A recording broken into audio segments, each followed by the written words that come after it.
So those are the two. Now, when I was representing the King's Crew, I lived in District 6, the same district that sergeant was then in.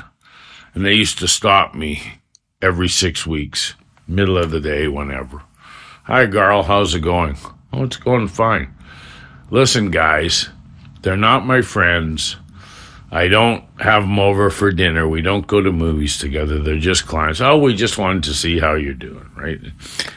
Without fail, that went on for 5 years, every 6-8 weeks. They just like to harass you because you're assisting guys that they find threatening. Because I'm the lawyer for a notorious biker gang. Would they theoretically do that if you were representing a notorious individual? Highly doubtful. They just hate bikers. Well, it was a gang, and it was in District 6. Right? Ogden. Mm-hmm. And it kept them quite busy. You were living in District 6? Chinook. Whereabouts? Chinook. Off Elbow. Okay. Chinook Park. All right. So, Haysboro, Chinook, Kelvin Grove, Mayfair, Bel Air. So, which was the bike gang that was based in the Bowness area? Reapers. The Grim Reapers. And then Satan's Choice was out of Forest Lawn. Forest Lawn. Was there... that was it. There was the 3.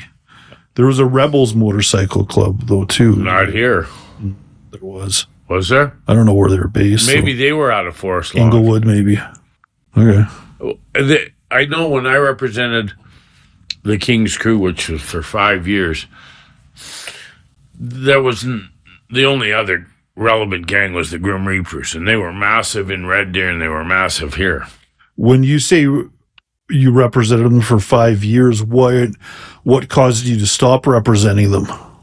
They patched over. Okay. I didn't want to, the Hells Angels had a whole different connotation than the King's Crew. I'm not going to say anything. You're talking now an international bike gang. Right. When they patched over... If they stopped me every 6 weeks, it would have stopped me every week. When they patched over in Calgary, my dad had a friend that, got patched over, and he said, I don't want to be part of this. And they said, well, you got to leave your bike. So he leaves his bike. They go, well, that's not enough. And he had an old, muscle car. I'm not... Just to get out?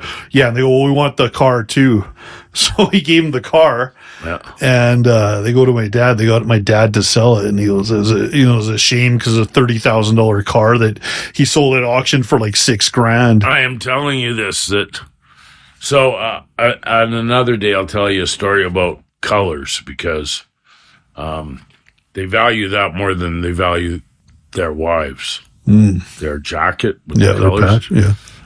But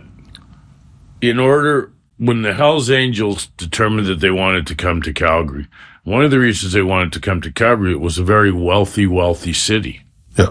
Very wealthy. Still is, but not nearly what it was when oil was flowing out of Alberta. Right. Which unfortunately is not to the same extent because of our Liberal government. But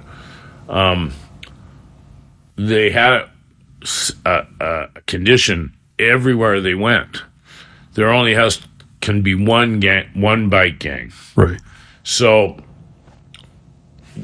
the remnants of Satan's Choice and the Grim Reapers, which was a larger bike gang than the King's Crew in terms of numbers. Yeah.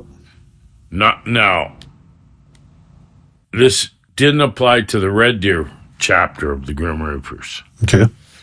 Is they had to patch over, and the King's Crew, when I was representing them, they were in a war with the Grim Reapers. There were 5 murders during the time that I was representing 3 King's Crew and 2 Grim Reapers. Yeah.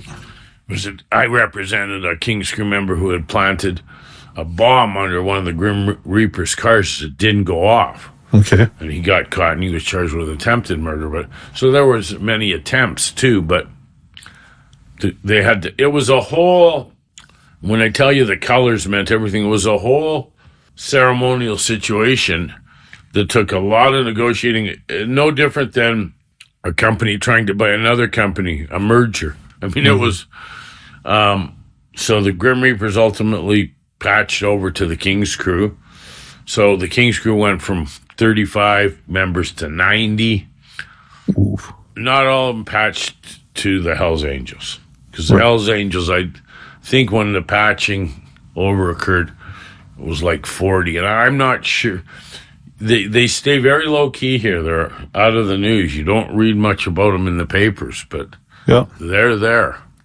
Yeah. And they're into a lot of stuff. So we had a guy that worked for us that was in it. He was one of the hardest working guys. I mean, he wasn't an employee of ours, but he was a subcontractor. Yeah, they all have, solid day jobs, most of them. Yeah. I remember he'd invited me to go curling with them one time, go golfing. Wow.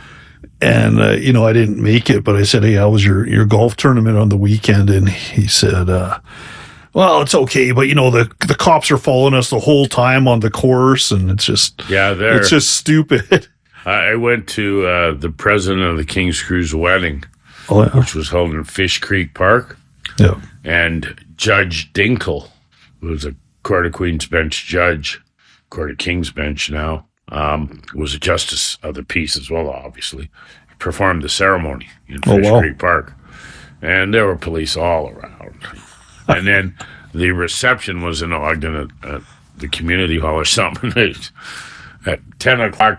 And you know what's most interesting was the parents of these guys. Looking at them, the ones that were there. Well, the kids probably didn't fall far from the... In some respects, they didn't fall far from the tree at all, but by 10 o'clock, everybody was fighting. The groom was, rolling down the stairs. I got the hell out of there. It was turned into quite a shit show. But, I had a friend's cousin who got married, and they had some biker affiliations, and there was fights in the parking lot. Oh, it was unbelievable. Yeah, I just stepped over bodies rolling down as they went out. But that was then. Right. All right. Okay, so I'm going to give you my quick take on Wimbledon. So, okay, good. There's been a few upsets, eh?